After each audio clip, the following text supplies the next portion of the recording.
I can safely say that you kids are pretty reliable when I have to leave the house.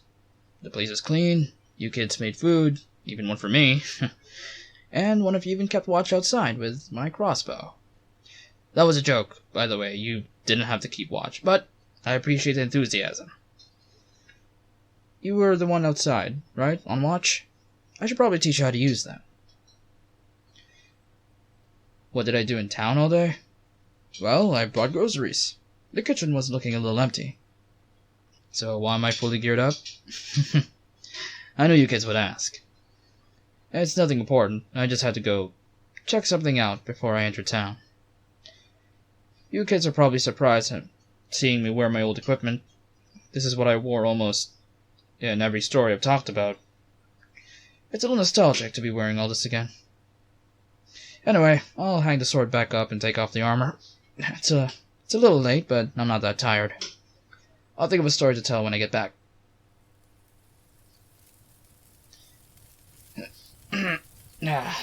That's better. I'm pretty comfortable wearing full plate, but nothing beats normal clothes. Yes, I figured out what to tell you tonight. I'm sure after hearing about my sword's connection with Karalynn Aumaire, you kids probably want to hear more about the Rune Knights of legend. That's what I thought. Alright. There's actually a good few of them. Some popular, like Karalynn Aumaire and Setsu Dao, but there are ones who are just as interesting, but not as well known. I do a lot of reading in my off time, so I know plenty of stories. I'll be telling you the ones that I know pretty well, and that I think are very interesting. I should also mention that these stories are very old, from... when was that? During the Great War with the Mordos, or earlier, so exact dates and locations are probably inaccurate or completely wrong, as you would expect from ancient history. With that out of the way, let's start with... Arthur Rosa. So, Arthur Rosa, known among the knighthood as Clearmind Rosa. He was born in a farming family far away from the skirmishes and battlefields. He wasn't very content with the way he lived, and he always had fantasies of joining the military because of all the soldiers that passed by his home. The problem was that his family was poor. His family was getting by just enough. He doesn't exactly have a warrior's diet, or if he would rather learn magic, he didn't have the money for it. While taking one of his breaks after working the land, a single soldier came into their property and requested aid. This was when the Mordos Legion was creeping closer to where he had lived through a series of surprise attacks to their defensive line. Oh, when I said aid, I mean medical aid. The stories say that the soldier was a lieutenant from one of the armies that fought in the defense. He was injured and tired from retreating. The man was under his family's care for weeks until his wounds were treated. Those were more grievous than expected, so he stayed there for a while. During that time, Arthur spoke to this man about his ambitions and his goals. The soldier thought Arthur's vision of the military fighting the Mordos was admirable, but naive. So, he took it upon himself to teach Arthur what it means to fight. Arthur wasn't a quick learner, but he worked hard to master every single thing his new mentor had taught him. If Arthur wasn't working the farm, he was taking lessons from the soldier. He was promised a position in the army, and a chance to support his family. His whole life was set, and his story would finally begin. Unfortunately, his story isn't much of a classic fairy tale. The Mordos would come to his farm the day the soldier was meant to report back to his commanders. His father, the soldier, and later Arthur himself fought against the coal-skinned legionnaires of the Mordos, but they were overwhelmed by the raiding party. Arthur was wounded, but he picked up his mentor's sword. And with resolve and sheer willpower, he put his training to good use. Using only the most basic techniques that he had already mastered, he defeated the legionnaires after a brutal battle. Even after they had used his mother as a bargaining chip to stop his resistance, he simply kept fighting. His mother had always told him to never make deals with devils. He stood there, with no family left. surrounded by the bodies of the Legion. In the books, this is where his story starts. Something the book usually forgets about his journey is before he even joined the military. Because after that tragedy, he was angry, he was frustrated, lost. He went out hunting the Mardos legionnaires himself. Arthur thought letting his anger surge through his blade against the Mardos would satisfy his lust for blood. He was the complete opposite of what he was known for during this dark moment in his life. At this point of the stories, there are different interpretations of his journey regarding how he joined the military, depending on where you read it.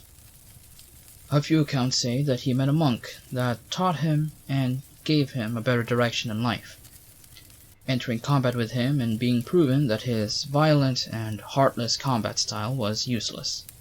Then there are others that say that he went on a pilgrimage up a mountain and meditated there until he reached enlightenment through martial arts, completely overhauling his fighting style to reflect the new way he saw the world. But regardless of which is true, by the time he joined the army, his combat prowess was unmatched. Swift and powerful, he was a force to be reckoned with in the battlefield, but a kind and wise soul outside of it. He meant to join the Eldritch Knighthood and begin his training in magic, but before that, him and his battalion was sent as reinforcements to Hildren Keep, one of the many fortifications created by the Runic Knighthood. It was there that the Rune Knights saw this seemingly regular soldier in action.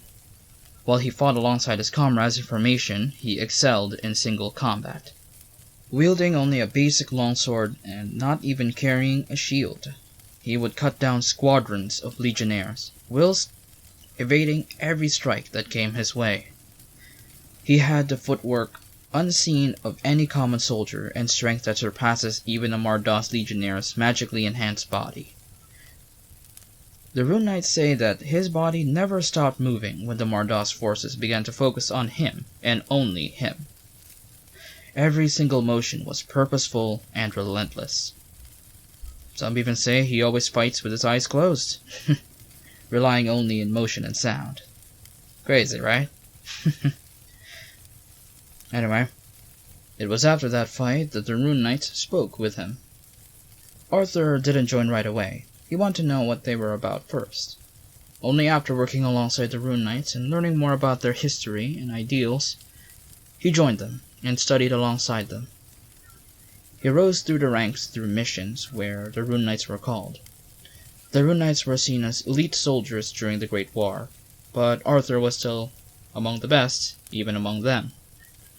Yet, he would never talk about it. He acted more like a scribe or the usual person outside of the battlefield in the training grounds. Some either thought he was lazy or extremely confident, but one thing was clear.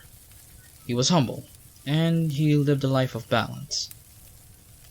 When he trained squires, he would give them long, extensive teachings in philosophy, among the required knowledge of runic magic and the knighthood's ideals. The core of his philosophy is balance. The world can be complex, and we can easily overthink everything. So our minds and bodies are overwhelmed by the things we're supposed to think or do. He would teach the young squires that they must know what their purpose is and understand why they believe that is their purpose. And when they figure that out, they can begin to think about everything else. Because of his monk-like ways, his comrades unofficially decided to give him the title of Clearmind Rosa. And if you're curious as to how he reacted to the name, he liked it. Arthur always knew that he was pretty different from everyone else. In terms of philosophy, anyway. That's an interesting question, kiddo. Those who study runic magic gain a connection to this ancient gift that the giants gave us, and that connection can vary by a lot. Almost every source I read said that Arthur's connection to rune magic was very weak, but he still displayed powers that you kids know the Rune Knights have in battle. It just goes to show how far hard work and willpower will take you, huh? Now, for the next story. This one's name is Armillius Weaver. Oh, his title? Well, people in and out of the knighthood calls him Armillius the Spellweaver. He originally never had a last name, but he took the name Weaver as his virtue name when the Rune Knights began calling him that. I'm getting ahead of myself. Let's start from the beginning. Armillius was a tiefling orphan. After the goddess of war, Meta, allowed tieflings to serve in the military or could be relied on for labor, they will be absolved from working with the Mardas and be treated equally like everyone else. In case they haven't taught you that in school yet, tieflings are not actually from Zaldine. They come from a different world where its people made deals with the lords of the Nine Hells, and paid the price. Somehow, the leader of the Mardas was able to recruit them as soldiers, and brought them here. Anyway, back to Armillius. His parents were killed by the Mardas Legion while they worked as laborers alongside the military. So he was forced to steal food to keep himself alive. He had nowhere else to turn to. Armillius is a rare topic when it comes to talking about the old legends about Rune Knights, so there's not much about his childhood or what he was like during the time. But we do know why and how he became a Rune Knight. His town was close to the front line, so when news came of the Mardas' breach through their defenses, everyone had to clear out. It was just that the news came too late, and before everyone could leave with the army who were supposed to escort them out, the Legion came, and they attacked the place, a whole siege. The battle here was so intense that a group of Rune Knights had to be called. The regular military could hardly keep the Legion at bay, while non-combatants could escape. And then there was Armillius, who was stuck inside the middle of the town, amidst all the fighting. He attempted to find some soldiers or militia that could lead him to safety, but he could only slink through the dark alleyways and watch those people get massacred. It was during his sneaking around he saw the Rune Knights in action. They were fighting giants that were turned into horrid creatures through the Mardas conversion, and some regular legionnaires too. These were the fabled Rune Knights he had heard so much about, in stories and rumors. No one can really say if he wanted to help, or he was just thrust into action because he was spotted. But when the Rune Knights began to falter, and they began to get overwhelmed, Armillius casted a spell that caused the ground to erupt underneath the giants and the legionnaires. A violent fountain of just dirt and stray rocks flew everywhere and buried their feet. The magic that suddenly manifested within him was so powerful that the weave itself nearly tore him apart from the inside and rendered him unconscious. The last thing he saw were the Rune Knights using the advantage they suddenly had. He was transported to Helheim Keep, and accounts say that while he was unconscious, runes could be seen all over his body, winking in and out of existence. When Armillius woke up, he was rightfully confused, but the knights told him about what they have figured out so far. He was asleep for 5 days, they told him. The knights also explained the uniqueness of his innate magical powers and his connection to the giants' magic. He never thought anything would make his life worth living after years of poverty. But suddenly having so many responsibilities and expectations to meet was frightening, to say the least. From then on, he worked as an assistant scribe while also being taught runic magic by a knight. Now, this is a bit of a surprise, but the knight teaching him was Karalynn Aumaire herself. Yeah, one of the reasons why I remember this story. Trust me, kiddos, I would love to be her apprentice, I'm just saying. Another reason why I know this story very well is that his earlier years of learning runic magic reminded me of myself. Even with someone with innate powers like him, had to learn how his magic worked. I did the same. I had a journal to take notes and draw runes, and learn the stories left behind by giants deep inside mountains or ravines. He had a hard time learning giant and controlling his powers, so, he doesn't end up overexerting himself and risking his health. At this point, Aumaire is still somewhat early in her career, but she was still very recognizable. And because of that, outsiders judged her for teaching a tiefling what the Rune Knights considered to be an ancient and sacred art. Honestly, even some of the knights doubted her, which is pretty disappointing to hear. Regardless of criticism, she taught him diligently as he grew up alongside her missions and deployments, and Armillius admired her ability and patience and kindness. But growing up around warriors, surrounded by them, he favored ability, and that translated to his practices. Growing up, he became a lot smarter and had better control of his powers, but he became reclusive, tucked in the corner of the archives or in his private quarters most of the time. Armillius was always mocked for not being as physically able as the knights around him when he was out doing errands in the nearby town. Even other knights looked down on him because of his inability to fight like they do. He was always verbally beaten down by those around him ever since his training began. What kept him going? I don't know, honestly, what kept him going. But I think I can guess. Maybe he wanted to be what Karalynn Aumaire wanted him to be, part of the knighthood, even if it meant not being a knight himself. Or maybe it was spite. Maybe he wanted to prove that he had every right to be there among greatness. Maybe it's because after being a nobody for so long, he finally had the chance to be something. So he took it, even if it meant taking on all of the burdens that came with it. A lot like me, wouldn't you say? His story keeps going. Even if he couldn't fight with swords and axes like the other knights did, he could cast a mean spell. Several.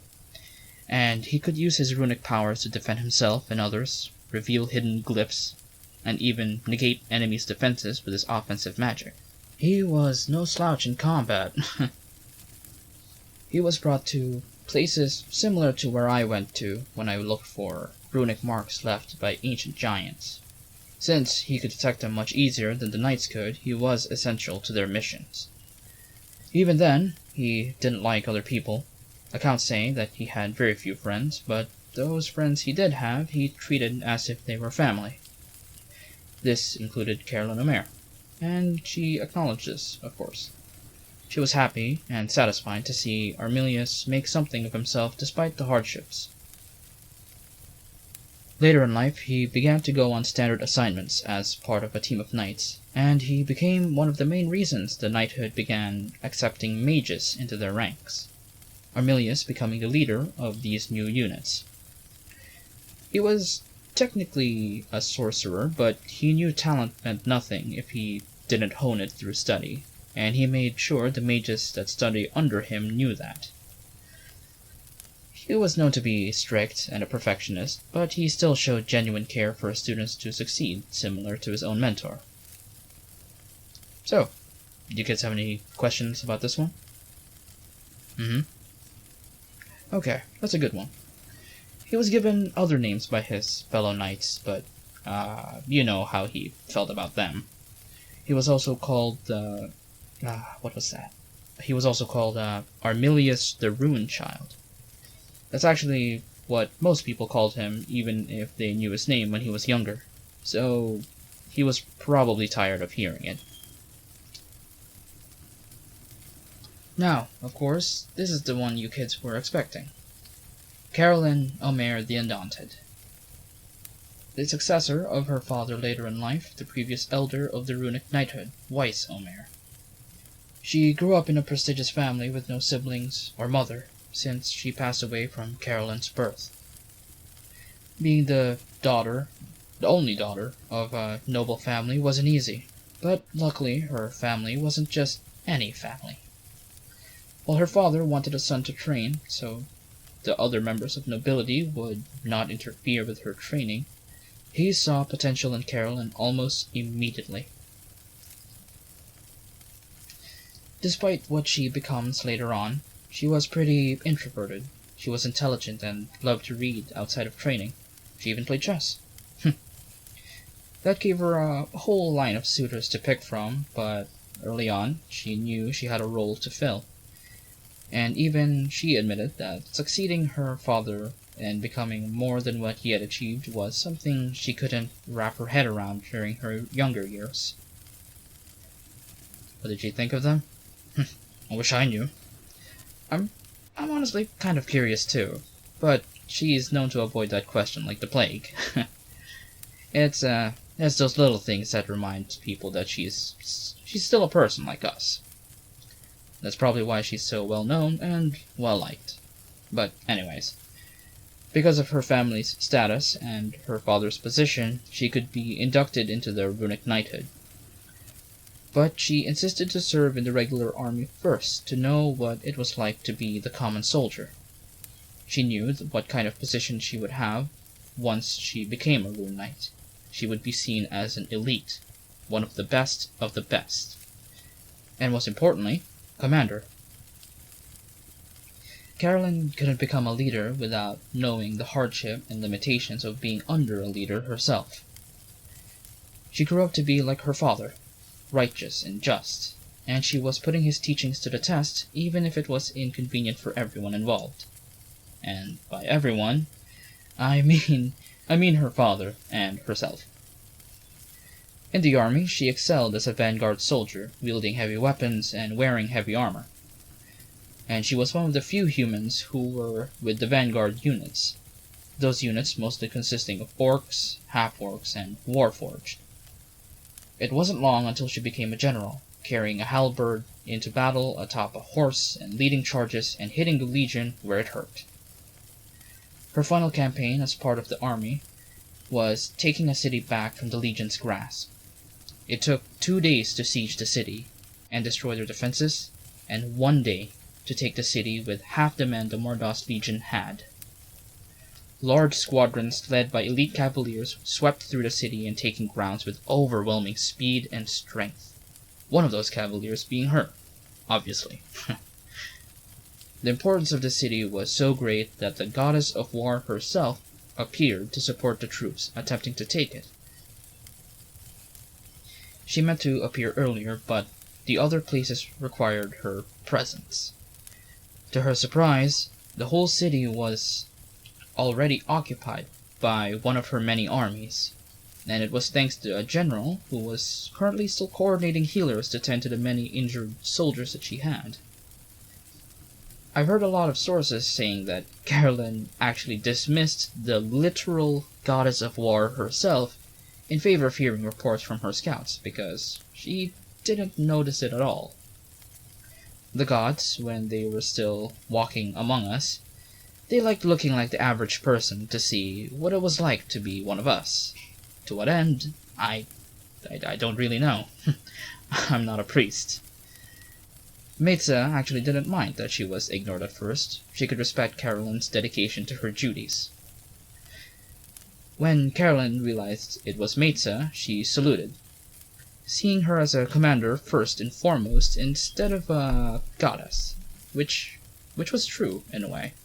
Meza commended her for her work in taking the city, and when realizing that she was the daughter of Aumaire, she wanted to know why one of her blessed descendants was simply just another general in one of her armies. I mean, no small feat, of course, but Karolynn's bloodline was blessed by the goddess herself, so I don't think I could blame her for being curious. Anyway, Karalynn gave the same reason she told her father, and to the hundreds of people who asked her the same question at this point. Meta found that to be an honorable and selfless thing to do. After she had spoken with Meta and personally believed that she was ready, Karalynn Aumaire was then inducted into the runic knighthood, and her connection to runic magic was powerful. She was a masterful cavalier, but now that she was a rune knight, her fighting style changed to something similar to when she was still a vanguard soldier, but this time wielding a greatsword. Something that matched up with her taste, which is heavy and metal, and good for single combat. Now that she had more free time, she could read up on runic magic and the history of giants. There came a point where she would be surrounded by scribes more than knights. The knights and the scribes could only describe her as serious and cold, logical, while she was performing her duties, but she was a tender and caring woman in the inside. It was a side that not many people got to see. Oh, then who actually did know? Well, she did have a private life and had friends. There was also Setsu Dao, who she regarded as a close friend in many letters. Armillius was also one of those friends, but that's not very well known since they never really wrote much to each other. Now, Karalynn is well known for plenty of things. There's plenty of stories I could tell you, but the story I like the most about her is a very controversial story. No, not that kind of controversial. Jeez, I'm not that kind of old man. This story is a bit of a debate with historians since there's very little evidence of it ever even happening, but also just enough for people to think otherwise. This story is often called the exaltation of the Undaunted. This was when Karalynn Aumaire just took over her father after his passing, and her first deployment in battle as the newest elder of the runic knighthood in the Battle of Del Rom. That's right, Del Rom. This very province we're in. Pretty close to the capital of the Dominion, right? Karalynn and her Rune Knights were to scout the battlefield before the armies, but there stood a warrior drab in a noble's white cloak and a white mask. Karalynn spoke with the man, leaving her horse and her knights to watch atop a hill. No one knows what they spoke of as they stood opposite of each other across the plains of the Dominion, but they bowed to each other, wielding their weapons with a tight grasp, and engaged in an honorable duel. Karalynn rarely speaks about what it was like to take over her father, but there are letters out there. She talked about how concerned she was about taking over her father. She was afraid of what would happen if she couldn't live up to the standards set before her. It's a scarily real feeling, isn't it, kiddos? I mean, I know what it feels like, honestly.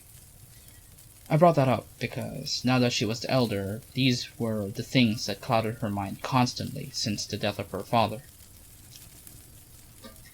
The battle was never-ending.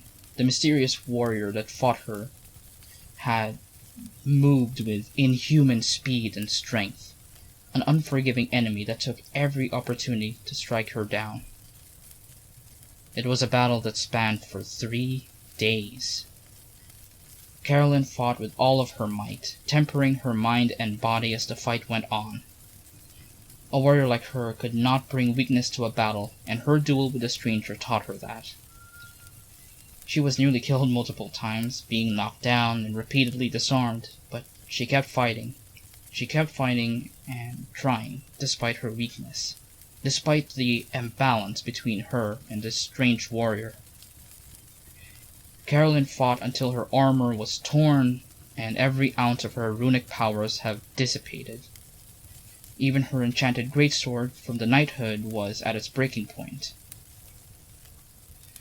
The Rune Knights recounted this tale, noting that Karalynn roared into the orange afternoon sky at the 3rd day before bursting with unprecedented runic powers and performing one final counterattack against a seemingly untiring warrior. And, in a blinding flash, the fight was over. When Maitza herself arrived with her armies to meet with the Mardos Legion, there stood Karalynn Aumaire, wielding Exalted Crimson for the first time, surrounded by hundreds of thousands and thousands of dead legionnaires. She stood in the middle of the battlefield, calm and peaceful. The army could only stand at awe, while Maitza eagerly awaited what this champion would do next. Karalynn would only begin walking to the army she had realized was there. The tens of thousands of soldiers all nervously took a step back as she approached. She simply gave a respectful bow to Maitza and saluted. The end. Exciting story, right? Alright, kiddos. One at a time, come on. I don't know what happened to the mysterious warrior. He was never mentioned again, nor is he ever mentioned in more mainstream sources. He just kind of disappeared. No, she never wielded Exalted Crimson before this time. Essentially, that story explains where she got the sword, and that's why this story is up for debate. On one side, there are no records of this battle ever happening. On the other side, no one else but the Rune Knights know where Exalted Crimson comes from, and they say it was from this fight. Interesting, isn't it? I know I look like I'm all brawn and no brain, but I like learning about this stuff too. Oh, I know a lot of these older and less popular stories because I read about them a lot. And I have been to plenty of the old Rune Knight keeps. You'd be surprised how well preserved those books are. And also how dangerous it was. The last story. What about the last story? Well, you kids have sharp senses. I guess I did speak like as if I was there. Maybe I'm just a good storyteller. I'm kidding. I'll tell you. It's what it felt like when I meditated with Exalted Crimson when I was exploring those old runic landmarks all around Zoldine when I started hearing about them. The sword doesn't speak, but the runes left behind by the giants and the knights from the past do. And something about those old runes resonated with the sword, granting me visions of Karalynn Aumaire's life. So, I saw that fight as clear as day. I could feel what she felt during that fight. Her doubts, her anxiety, her fears. It was overwhelming. Before that, I always thought she was some kind of superhero, but she was a lot like us, in the end. And just like us, there's courage, deep inside, waiting to be unlocked. Even if she was afraid and felt powerless against an unstoppable force like that, she broke through every limit and overcame her fears by soldiering through the pain and moving forward and learning. That's something I want to pass on to you, kiddos. I feel like I saw that for a reason, so I'm gonna pass those lessons down. It's not like I can do much anymore. I'm getting old, and well, I'm not gonna live forever.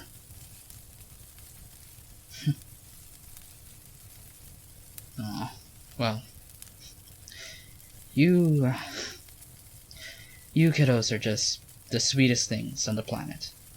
Thank you. Thank you for all your nice words. I guess I do still have plenty of fight left in me. I'll make sure those years count, kiddos. For you kids, if nothing else. Now, before this old man gets too sappy, you kids should get to bed. I'll take a few moments outside. I could use the fresh air. Good night, kids. You're You're all my favorite nieces and nephews. Always. Good night.